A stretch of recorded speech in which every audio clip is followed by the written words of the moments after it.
অনেক সময় আমরা এমন মানুষের সঙ্গে সম্পর্ক তৈরি করে ফেলি যারা আমাদের বাহ্যিক দিক বা সামাজিক পরিচয় দেখে মূল্যায়ন করে, আমাদের হৃদয়, আবেগ বা মানসিকতার গভীরতাকে বোঝার চেষ্টা করে না। আর এমন মানুষের কাছে নিজেকে ব্যাখ্যা করার চেষ্টা ধীরে ধীরে ক্লান্তিকর হয়ে ওঠে। তারা সব কিছুই নিজেদের মতন করে বুঝে নেয়,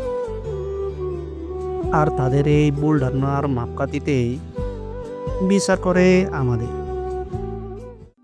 আর তাই সে সময় সে পরিস্থিতিতে তাদের বোঝানোর চেষ্টা করা সময়ের অপচয়, এছাড়া আর কিচ্ছু নয়।